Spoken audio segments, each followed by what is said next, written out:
আসসালামু আলাইকুম রহমতুল্লাহি বারকাতু। আমি আশা কিচেনে অনেক স্বাগত। বন্ধুরা কেমন আছেন? আশা করছি ভালো আছেন, আমরাও ভালো আছি। তো বন্ধুরা, আজকে আমি বানিয়েছি একটা ভেন্ডি রেসিপি। আশা করছি আপনাদের অনেক ভালো লাগবে। আপনাদের প্রথম থেকে শেষ অবধি ভিডিওটা দেখার অনুরোধ রইল। ভালো লাগলে লাইক শেয়ার কমেন্ট করে দেবেন। নতুন বন্ধুরা সাবস্ক্রাইব করে পাশে থাকবেন। এই ছোট্ট পেজটায় আপনাদের সাবস্ক্রাইবেরও খুব প্রয়োজন। তো দেখুন ভেন্ডি রেসিপিটা। ভেন্ডিটাকে আমি পরিষ্কার করে ধুয়ে তারপর কেটে নিয়েছি। দুদিকে কেটে দেখে নিয়েছি ভেতরে পোকা আছে কিনা। এবার আমি কড়াইয়ে দিয়েছি তেল, 2 চামচ তেল দিয়েছি। প্রথমে বেশি তেল দিয়ে নিয়ে আমি ভেন্ডিটাকে শুধু ভাজবো বলে।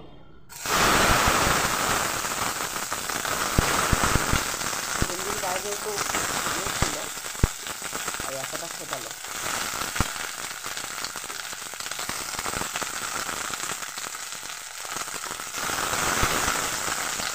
অল্প পরিমাণ লবণ দিয়ে দেবো এখন।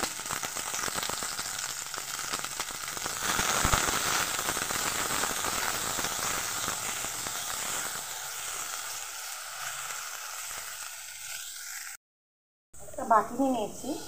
এবার এখানে আমি মশলা দেব। লঙ্কা গুঁড়ো,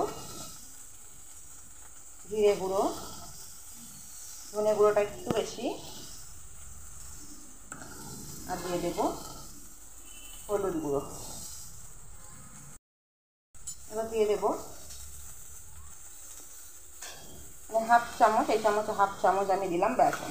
এই বেসনটা দিলে গন্ধটা খুব ভালো আসে। আমি বানিয়েছিলাম ঘরে আগে।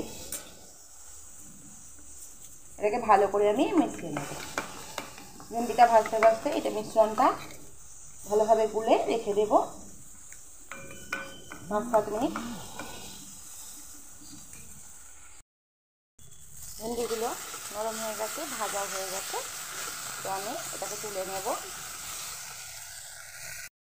ভেন্ডিগুলোকে তুলে নিয়ে কড়াইয়ের মধ্যে আবার তেল দিয়ে দিয়েছি। আমি 2 টেবিল চামচ তেল দিয়েছি। এবার দিয়ে দিলাম পেঁয়াজ। 2টো পেঁয়াজকে পাতলা পাতলা করে কেটে দিয়ে দিলাম। পেঁয়াজটাকে ভেজে নেব ভালোভাবে। পেঁয়াজটা ভালোভাবে ভেজে নিয়েছি। দিয়ে দেব আদা রসুনের পেস্ট,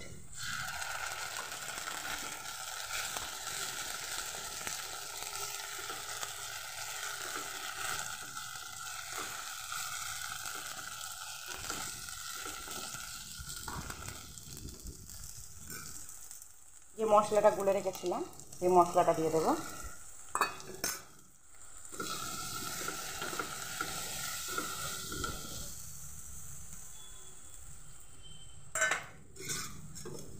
মশলার বাটিটা ধুয়ে দিয়ে দেব।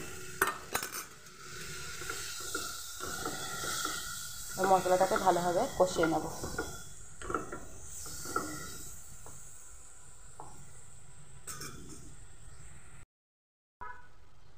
আমি এখানে পেস্ট করে রেখেছিলাম একটা বড় টমেটোটাকে আমি দিয়ে দেব।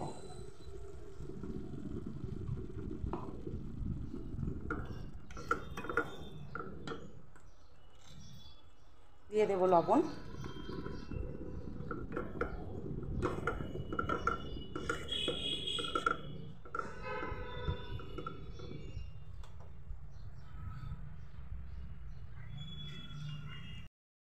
মশলাটা ভালোভাবে কষানো হয়ে গেছে, তখন তেল ছেড়ে গেছে খুব ভালোভাবে।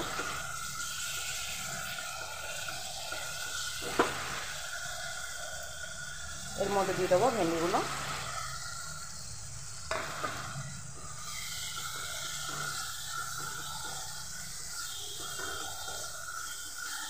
কোনো পানি ব্যবহার করব না, একদম গায়ে গায়ে লেগে থাকবে, এইভাবে বানাবো।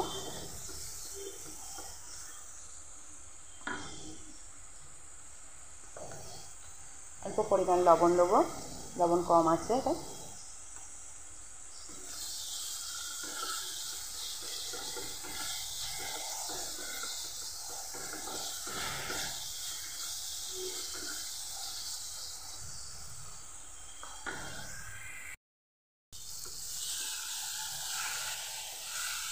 একদম রেডি হয়ে গেছে আমার ভেন্ডি কারি।